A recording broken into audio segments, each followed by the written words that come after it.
The massive alien ship floated in the cold darkness of space, its silver hull gleaming under the light of a distant yellow star. Inside the research vessel Zenith, Dr. Kextar stared at his computer screen with growing worry.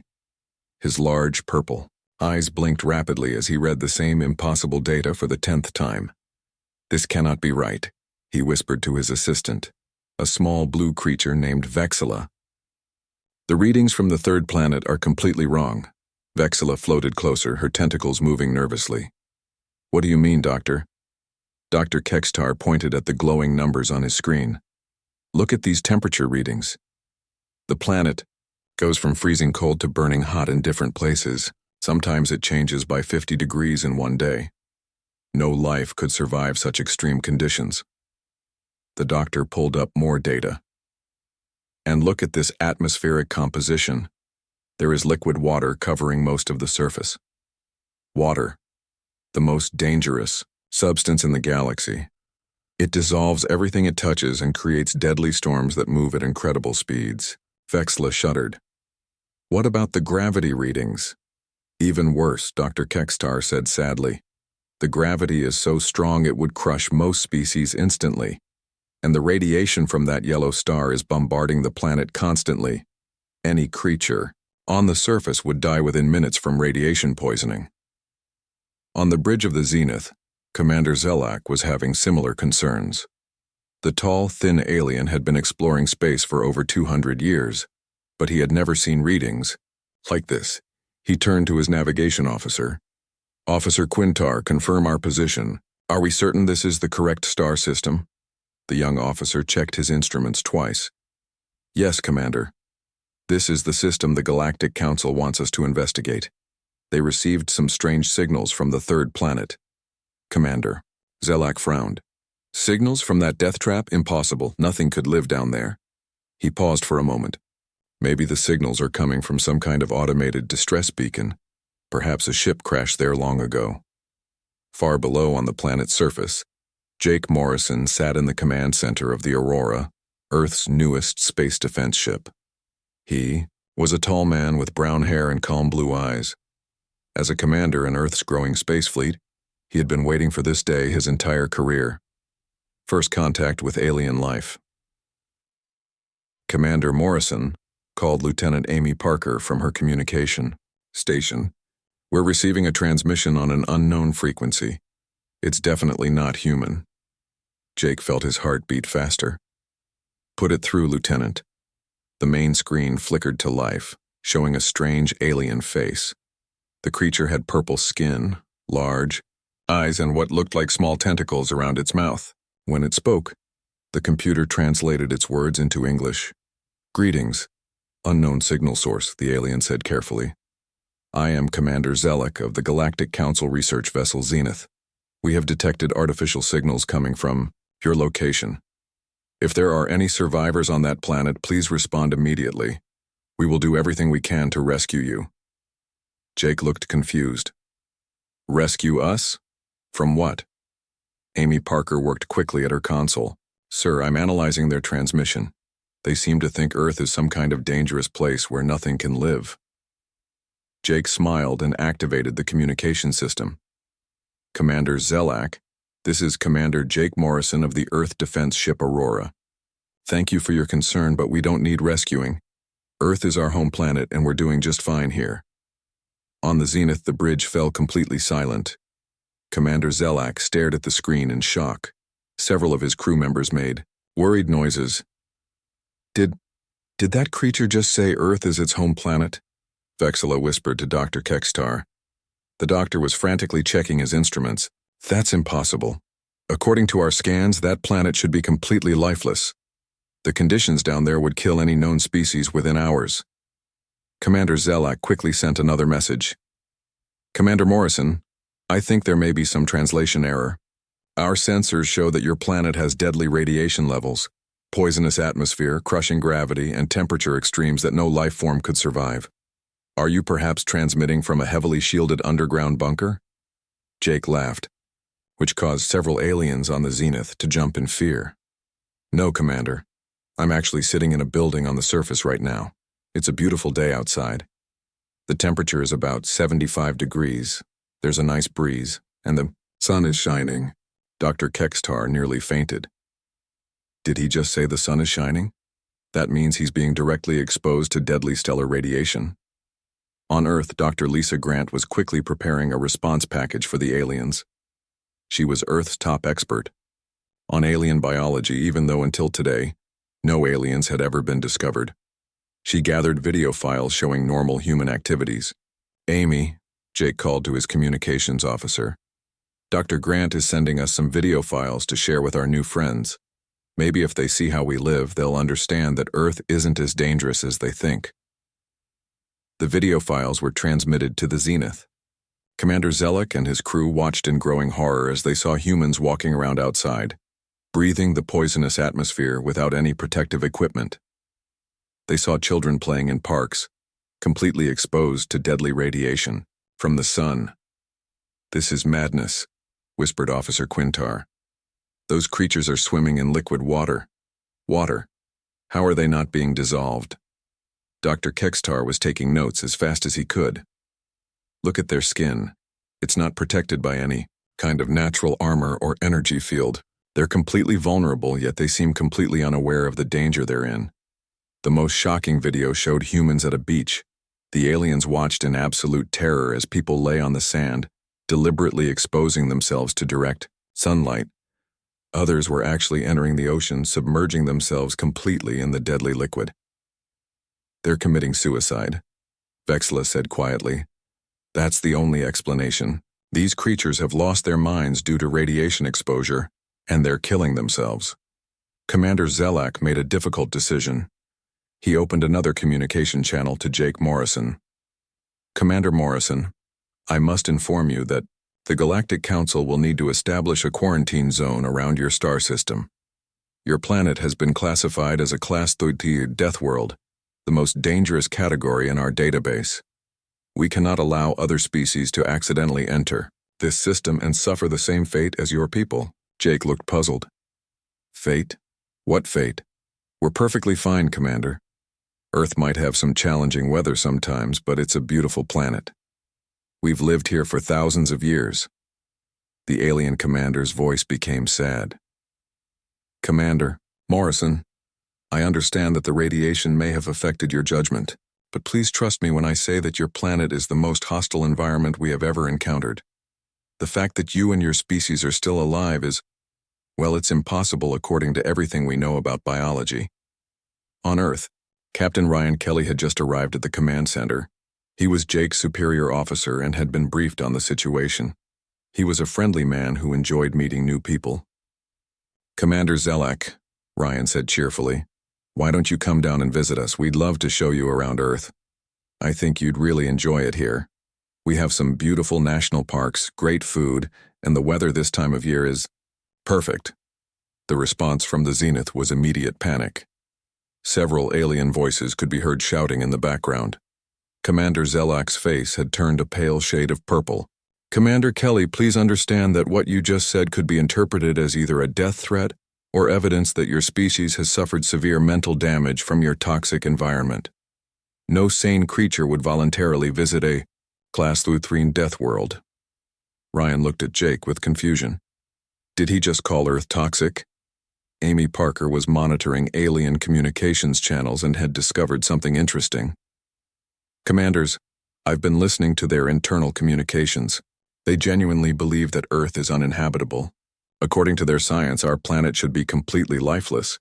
Jake thought for a moment. "Well, this is certainly an interesting first contact situation. They think we're impossible, and we think they're being overly cautious." The day that was supposed to be humanity's first friendly meeting with alien neighbors had become something much more complicated. The aliens were convinced that humans were either already dead, dying, or completely insane. The humans were confused about why the aliens thought Earth was dangerous. As the two groups continued their awkward conversation, neither side realized that this misunderstanding would soon lead to Earth becoming the most famous planet in the galaxy, though not for the reasons anyone expected. Dr. Kexitar's hands shook as he operated his biological scanner. He had been studying alien life forms for over 50 years, but the readings from the humans made no sense at all. His computer kept showing error messages, unable to process what it was detecting. "Vexla, come look at this," he called to his assistant. "The scanner says these creatures have an internal temperature of 98.6 degrees. That's hot enough to cook most proteins. How are they not dying from heat stroke?" Vexla floated over and examined the data. "Maybe the scanner is broken, Doctor?" Dr. Kextar shook his head. "I've checked it 3 times, but look at this next reading. Their blood contains iron. Iron. That metal is so reactive it would poison any normal life form. Yet somehow they use it to carry oxygen through their bodies." On the Aurora, Commander Helen Torres was preparing a demonstration for the aliens. She was a strong woman who had spent years training soldiers, and she thought the best way to help the aliens understand humans was to show them what people could do. "Jake, I'm going to record some videos of basic human activities," she told Commander Morrison. "Maybe if they see normal people doing normal things, they'll realize we're not as fragile as they think." Helen started with something simple. She recorded herself running on a treadmill in the ship's gym. What she didn't know was that Dr. Kextar was watching this video with growing horror. "She's deliberately increasing her heart rate," the alien doctor screamed. "Look at these readings. Her heart is beating over 150 times per minute. She should be dead." Officer Quintar leaned over to look at the data. "Doctor, why would any creature voluntarily stress their cardiovascular system like that?" "I don't know," Dr. Kexatar whispered. Unless they're trying to commit suicide very slowly." The next video showed Helen lifting weights. The aliens watched in absolute terror as she picked up heavy metal objects and moved them up and down repeatedly. To them it looked like a form of torture. "She's deliberately tearing her muscle fibers," Vexla observed quietly. "This is definitely some kind of ritual self-harm." But the real shock came when Helen recorded herself drinking a cup of coffee. Dr. Kextar's scanner immediately detected the caffeine and began flashing red warning lights. "Poison," he shouted. "She just consumed a deadly stimulant. We need to contact their medical team immediately." On Earth, Dr. Marcus Webb was laughing as he read the aliens' concerned messages about Helen's coffee drinking. As an evolutionary biologist, he understood why the aliens were confused, but their reactions were hilarious. "Amy, send them a message, explaining that caffeine is completely normal for humans," he told Lieutenant Parker. "Tell them that millions of people drink coffee every day, and we actually enjoy it." The response from the Zenith was immediate chaos. Dr. Kextar sent back a frantic message. "Dr. Webb, you must understand that caffeine is a powerful neurotoxin. It can cause heart failure, nervous system damage, and death. If millions of your people are consuming this poison daily, your entire species is in grave danger." Dr. Webb decided to make things even more interesting. He recorded a video of himself eating lunch. The meal included spicy salsa, a beer, and chocolate cake. He thought it was a perfectly normal meal. Dr. Kextar nearly fainted when he analyzed the food. "Capsaicin, ethanol, and theobromine," he read from his scanner. "He just consumed 3 different deadly toxins in one meal. How is he still alive?" "Commander, Selleck was called to the medical bay when Dr. Kextar collapsed from stress.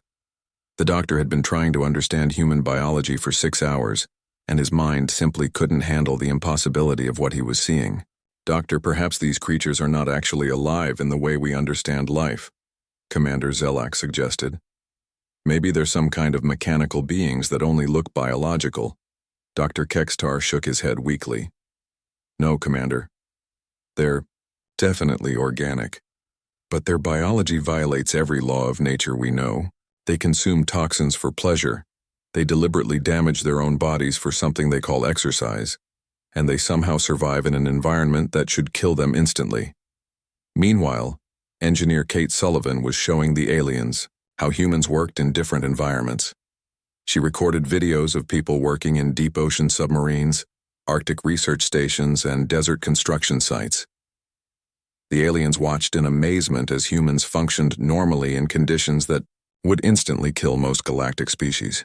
The ocean depths would crush alien bodies with pressure. The Arctic cold would freeze their blood solid. The desert heat would cook them alive. "Look at this," Kate said cheerfully in her video. This is our deep-sea research station. It operates 2 miles below the ocean surface. The pressure down there is over 300 times greater than atmospheric pressure, but our equipment works fine. Dr. Kekstar stared at the video. 300 times atmospheric pressure?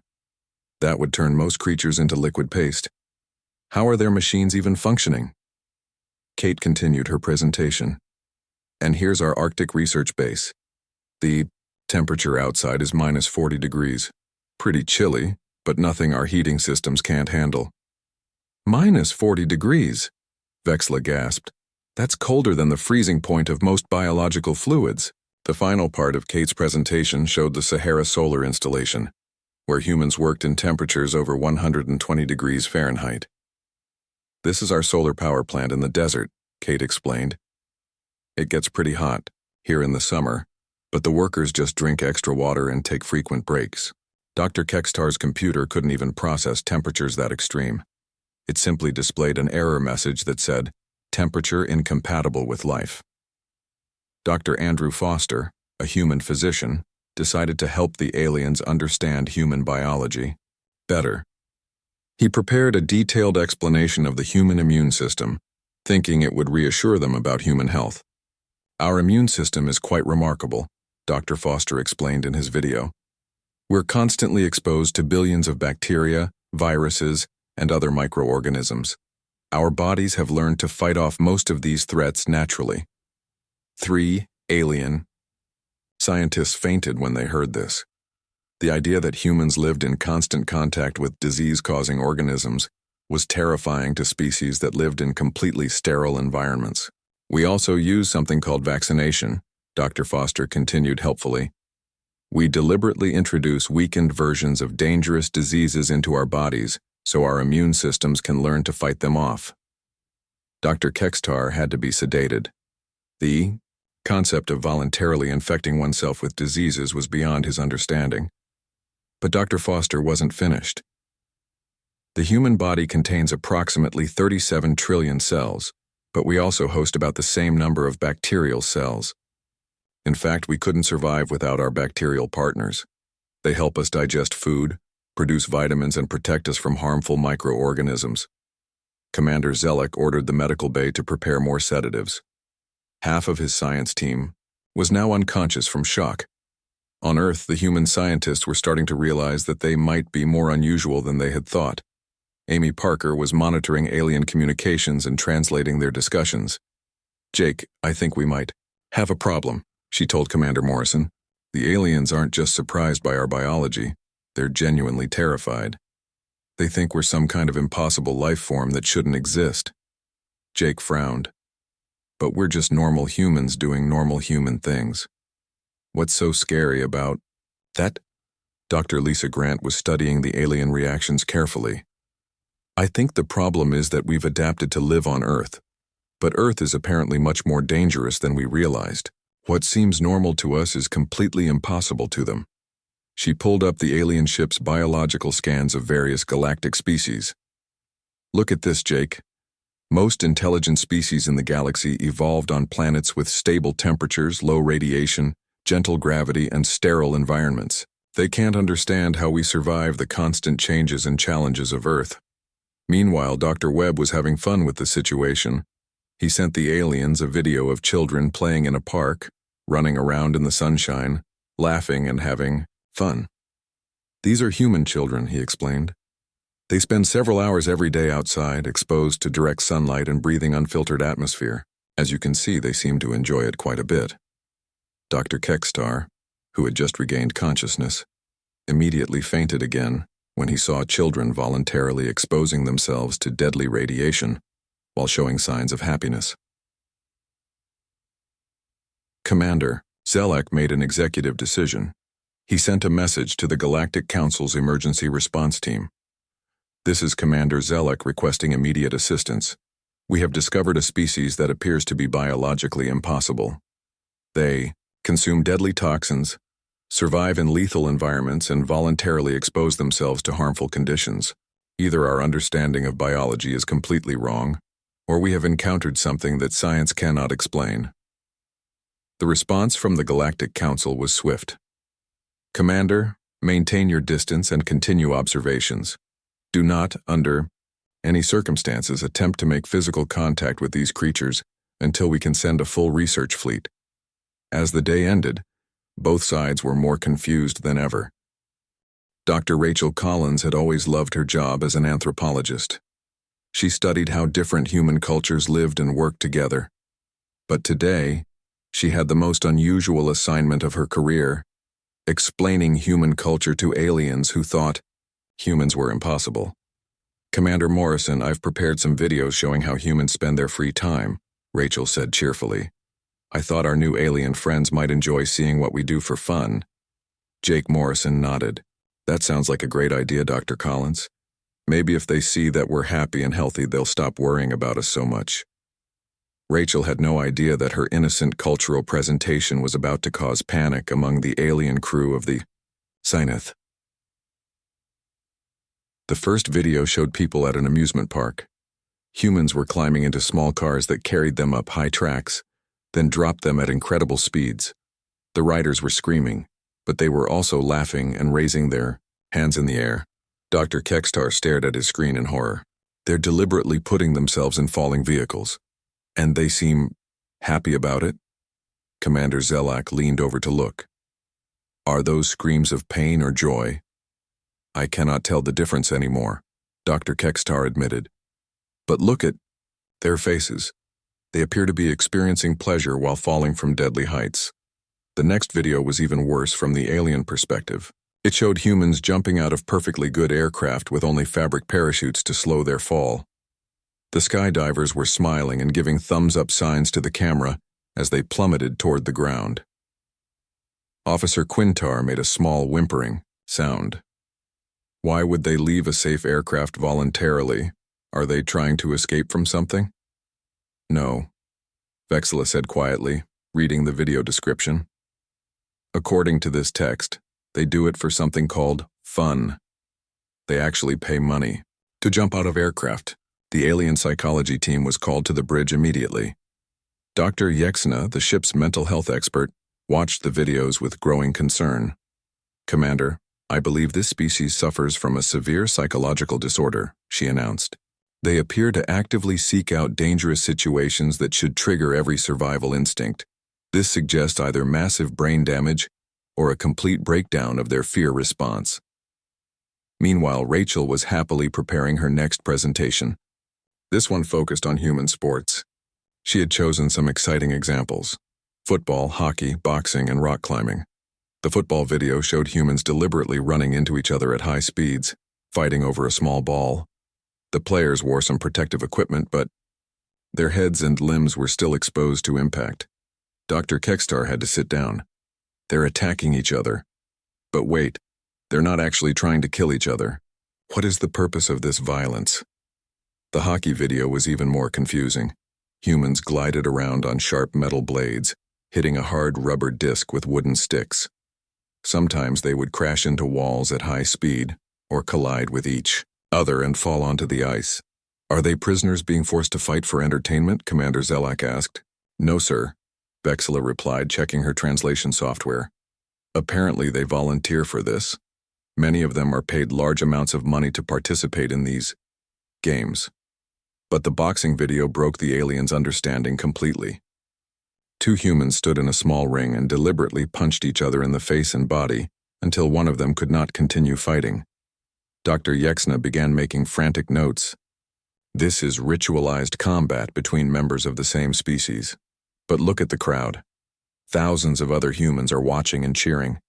They find this entertaining." The rock climbing video showed humans scaling vertical cliff faces using only their hands and feet, hundreds of feet above the ground. If they fell, they would die instantly.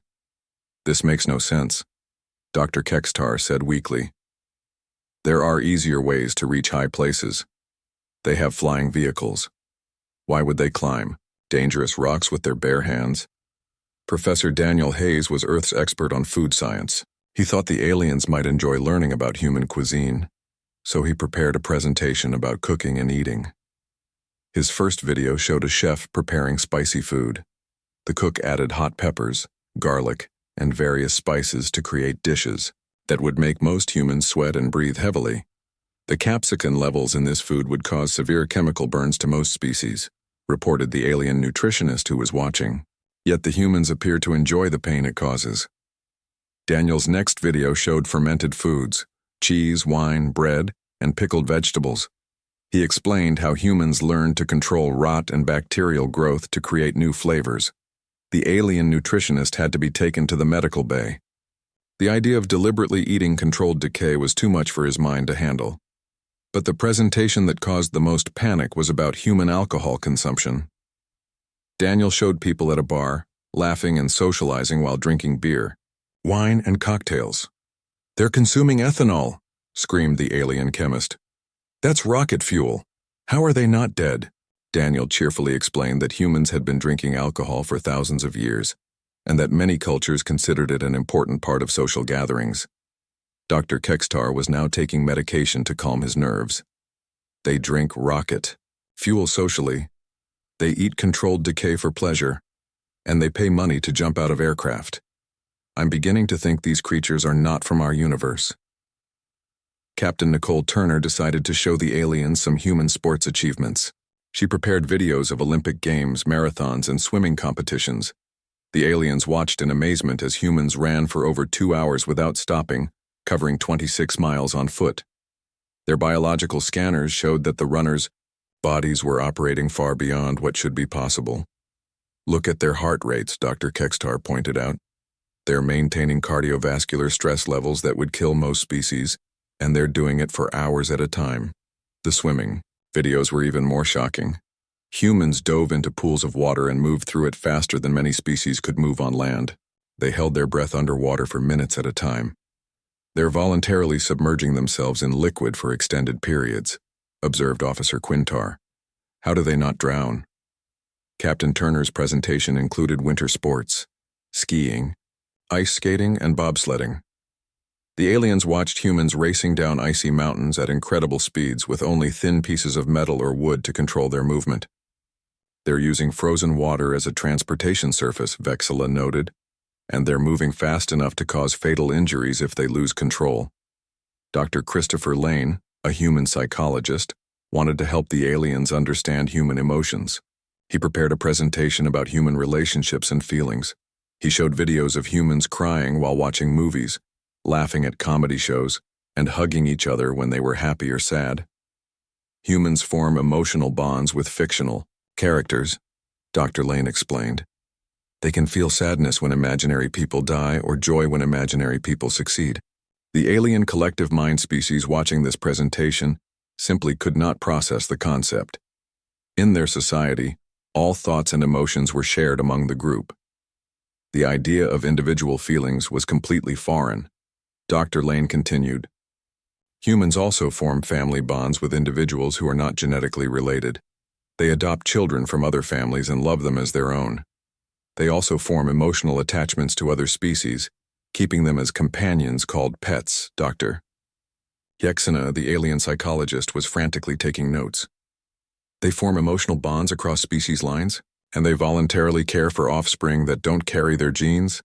This suggests either incredibly advanced social development or complete psychological instability." The presentation that finally convinced the aliens that humans were truly unique came from Dr. Michelle Foster, an environmental scientist. She showed time-lapse videos of human cities growing and changing over decades. The aliens watched bare ground transform into massive urban centers. They saw humans somehow convincing their hostile planet to support billions of individuals in concentrated areas. "They've turned a Deathworld into a garden," Commander Zelek said quietly. "Look at these cities.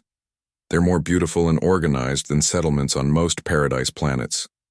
Dr. Michelle's videos showed human agriculture, vast fields of crops growing in organized patterns, irrigation systems bringing water to dry areas, and greenhouses growing food in controlled environments. "They're not just surviving on their death world," Dr. Kextar realized. "They're thriving. They've learned to control their environment and make it work for them." The final video showed humans in space. The International Space Station orbited Earth with humans living and working inside it, completely comfortable in the vacuum of space. Now they're expanding beyond their planet, Commander Zelak observed. If they can survive in space using technology developed on a Deathworld, what will they be capable of when they develop interstellar travel? As the day ended, the aliens were no longer just confused about humans. They were genuinely impressed. The creatures they had thought were dying on a toxic planet were actually the most adaptable and resilient species they had ever encountered. Dr. Kextar sent a message to the Galactic Council. Request immediate upgrade of human species classification. General Patricia Kelly received the formal request from the Galactic Council at exactly 9 in the morning. She read the message 3 times before she understood what the aliens were asking for. They want us to demonstrate our military capabilities? She asked her aide, Colonel Brandon Mitchell. Why would they need to see our weapons? Brandon looked at the translated message on his tablet. It says here that they need to assess whether humans pose a threat to galactic peace, ma'am. They want to understand our defensive capabilities before they allow us to join their galactic community. Patricia thought this was reasonable. After all, it made sense that the aliens would want to know what kind of weapons Earth had before welcoming humans to the galaxy. Set up a demonstration for tomorrow, she ordered. Nothing too fancy, just show them some basic military equipment, maybe some small arms, a few vehicles, and one of our jets. What General Kelly didn't realize was that the aliens expected to see primitive weapons suitable for a species that had never left their home planet. They thought humans might have simple projectile weapons or basic energy devices. The next morning, Colonel Mitchell set up the demonstration at a military base in Nevada. He invited several alien observers to watch from a safe distance through their ship's viewing screens. Good morning, alien friends, Brandon said cheerfully into the camera. Today we're going to show you some basic human military equipment. We'll start with personal weapons that our soldiers carry. Dr. Kextar and Commander Zelek were watching from the zenith with mild curiosity. They expected to see simple tools that primitive beings might use to defend themselves from wild animals. Brandon picked up an M4 rifle and held it up for the camera. This is a standard infantry rifle, he explained. It fires a small projectile at about 3,000 feet per second. Dr. Kextar checked his conversion calculator and immediately began hyperventilating. 3,000 feet per second? That's faster than sound. How is that possible with primitive technology? Brandon continued his presentation, completely unaware of the panic he was causing. The projectile is made of lead and copper, weighs about 60 grains, and can penetrate several inches of steel. On the zenith, Officer Quintar was frantically updating the threat assessment database. Commander, they're using kinetic projectiles that exceed sonic velocity. This is advanced ballistic technology. Brandon then demonstrated the rifle by firing it at a target. The aliens watched the muzzle flash and heard the loud crack of the supersonic bullet. The effective range is about 500 meters, Brandon said casually. Those skilled marksmen can hit targets much farther away. Commander Zelek immediately sent an emergency message to the Galactic Council. Human weapons exceed our initial projections. They possess sonic velocity projectile technology. Request backup assessment team. But Brandon was just getting started. He picked up a larger weapon.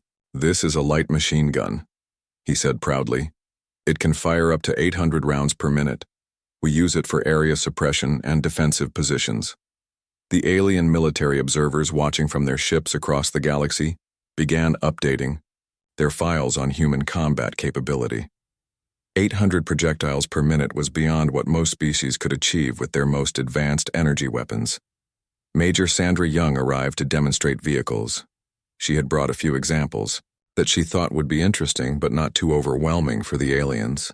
This is a basic main battle tank, Sandra said, patting the side of an M1 Abrams. It weighs about 70 tons and can travel at 45 miles per hour across rough terrain. Dr. Kextar's scanner was reading the tank's armor composition. Commander, this vehicle's protective shell is made of depleted uranium composite. How do they even manufacture such materials? Sandra climbed onto the tank and opened the main gun breech.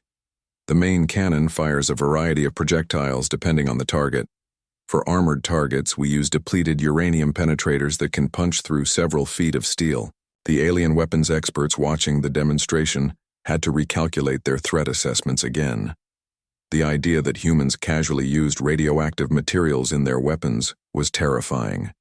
The tank can operate in temperatures from -40 to +120 degrees, Sandra continued. It's designed to function in the extreme conditions we sometimes face here on Earth. Commander Zelak realized that human military equipment was specifically designed to operate in conditions that would destroy most alien technology. Their basic vehicles were more durable than many species' most advanced war machines. Sandra then showed them a helicopter. The Apache gunship looked sleek and dangerous as it hovered nearby. This attack helicopter can fly at 150 miles per hour and carry 16 anti-tank missiles, Sandra explained. It can operate in weather conditions that would ground most aircraft. The aliens watched in amazement as the helicopter performed combat maneuvers in what they considered extremely dangerous atmospheric conditions. Wind that would tear apart most galactic aircraft was just normal flying weather for human pilots. Admiral Stephen Price arrived to demonstrate naval capabilities. He had arranged for the aliens to observe a small fleet exercise off the coast of California. "These are some of our naval vessels," Admiral Price said as the camera showed destroyers and cruisers moving through moderately rough seas. "They operate in all weather conditions day and night." Dr. Kekstar was studying the ocean conditions. "Those ships are operating in liquid water with wave heights of 8 feet. How are they not being destroyed by the corrosive environment?" Admiral Price was proud of the Navy and wanted to show off their best capabilities. "Watch this," he said, as a destroyer launched a missile. This is a standard anti-ship missile. It travels at twice the speed of sound and has a range of over 100 miles. The Alien Military Council, watching from their distant ships, immediately classified humans as a severe ballistic threat. Weapons that traveled twice the speed of sound were beyond what most galactic civilizations possessed. But Admiral Price wasn't finished. "For submarine warfare, we have vessels that can operate underwater for months at a time," he said as a submarine surfaced nearby. "They can dive to depths of over 800 feet and launch missiles while submerged." The concept of machines that could function in liquid environments for extended periods was incomprehensible to species that considered water to be a universal solvent. General Kevin Wright had brought some Air Force examples to complete the demonstration. He thought, the aliens might be impressed by human flight technology. "This is an F-22 fighter aircraft," Kevin said as the sleek jet roared overhead. "It can fly at over 1,500 miles per hour at altitudes up to 65,000 feet. The alien observers had to recalibrate their sensors. They had not expected primitive atmospheric aircraft to achieve such velocities or altitudes. The aircraft carries air-to-air missiles with a range of over 100 miles, Kevin continued. It can engage multiple targets simultaneously using advanced radar systems. Dr. Kekstar was now taking medication for stress-induced illness. "Commander, they have atmospheric aircraft that exceed the performance of many of our space fighters." "How is this possible?" The demonstration reached its peak when General Wright showed them a strategic bomber. "This B-2 bomber can fly halfway around the world without refueling," he said as the triangular aircraft passed silently overhead. "It carries conventional or nuclear weapons and is virtually invisible to radar detection." The phrase nuclear weapons caused immediate panic among alien observers. The Galactic Council had banned nuclear technology centuries ago because it was considered too dangerous for civilized species to possess. Commander Zelak sent an urgent message to his superiors. "Humans possess nuclear weapons technology. They have weaponized atomic energy. Recommend immediate threat level upgrade." The response came back quickly. "Understood. Human threat level upgraded to maximum.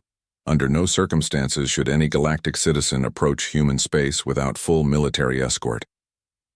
As the demonstration ended, Dr. Elizabeth Moore, head of Human Space Command, arrived to address the aliens directly. "Thank you for watching our demonstration," Elizabeth said pleasantly. "Of course, all the equipment you've seen today was developed while we were limited to our single planet. Now that we know there are other civilizations out there, we're very excited to begin developing technology for interstellar exploration and defense." This final statement caused 3 alien military observers to faint. The weapons and vehicles they had just seen were considered primitive by human standards. developed only for use on one planet. Dr. Kexitar sent his final report to the Galactic Council. Human military capabilities exceed all previous estimates. Their basic technology surpasses most galactic civilizations. Their development potential is unlimited. Recommend immediate diplomatic contact to ensure peaceful relations. The Galactic Council's response was swift. All ships maintain maximum distance from human space. Prepare formal diplomatic contact protocols. Under no circumstances should humanity be treated as a primitive species. Admiral Price was confused when he received the aliens' final message of the day. Thank you for the demonstration. The Great Hall of the Galactic Council had never seen such chaos. Representatives from 36 different species were all talking at once, their various forms of communication creating a cacophony of sounds, lights, and chemical signals. At the center of it all sat Ambassador Julia Martinez, the first human ever to address the galactic government. Julia was a calm woman with gray hair and kind eyes. She had spent her entire career solving disputes between different countries on Earth, but she had never imagined she would be negotiating with alien species who thought humans were impossible. Order, order, called Supreme Counselor Vextar, a tall blue creature with multiple arms. We will discuss the human situation in a civilized manner. The Zephyrian representative, a floating gas cloud that spoke through electronic translation, was the first to voice concerns.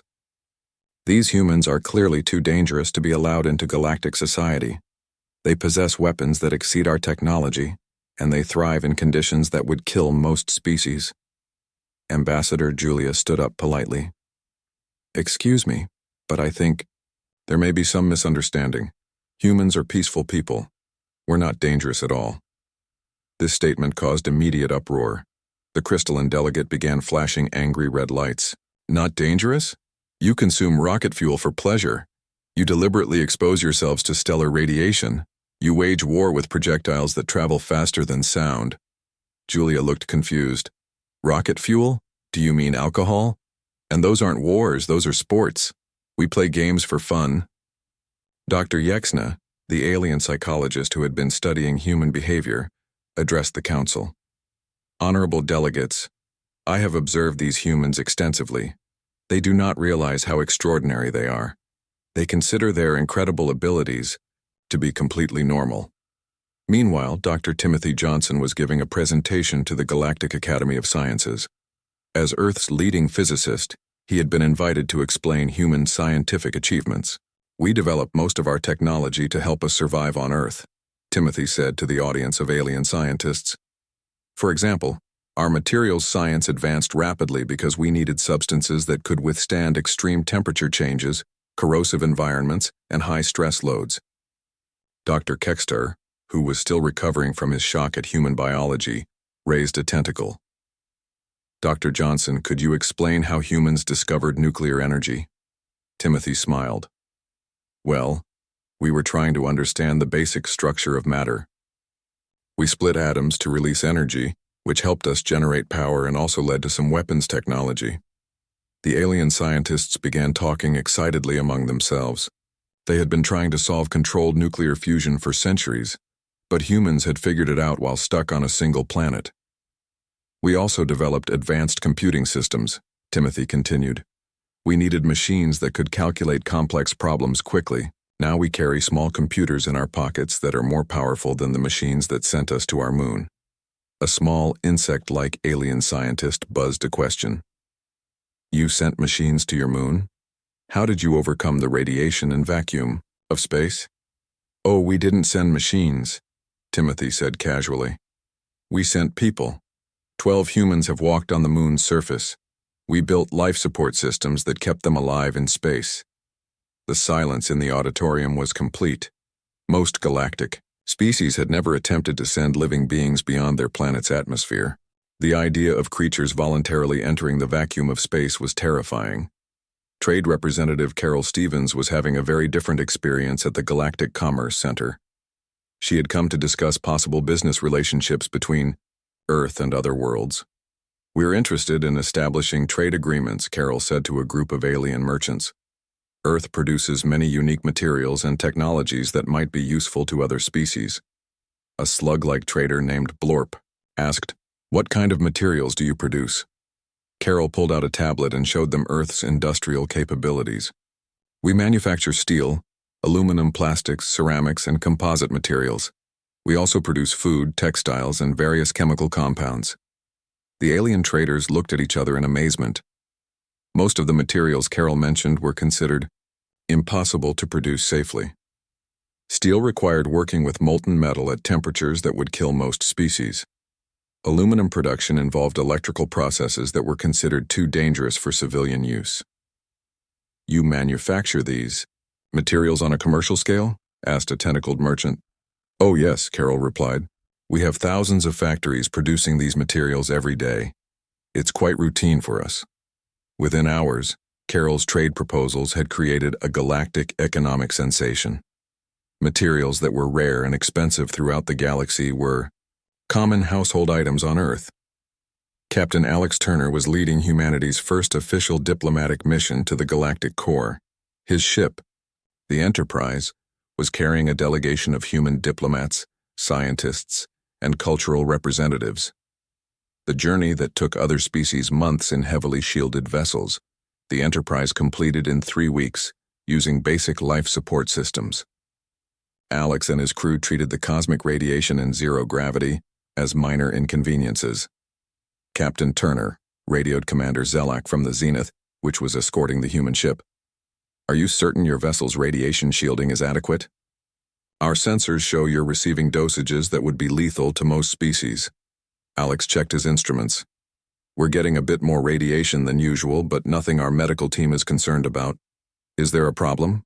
Dr. Kextar, who was monitoring the human crew's biological functions, was amazed to see that they were not only surviving the radiation, but seemed completely unaffected by it. "Commander Zelak," he whispered, "their biology is even more remarkable than we thought. They're not just tolerating cosmic radiation, they're actually thriving in it." When the Enterprise reached the galactic core, crowds of aliens gathered to see the impossible humans. Species from across the galaxy wanted to witness creatures that could survive in space with minimal protection. Dr. Gregory Walsh, Earth's first galactic xenobiology advisor, was amazed by the reception they received. He had expected to be studying alien life forms, but instead, the aliens wanted to study humans. "Dr. Walsh," said Professor Kliktar, a respected alien biologist, "we would like to establish a research exchange program. We want to send our best scientists to Earth to study human survival techniques." Gregory was delighted. "That sounds wonderful. What would you like to learn about?" "Everything," Professor Kliktar replied.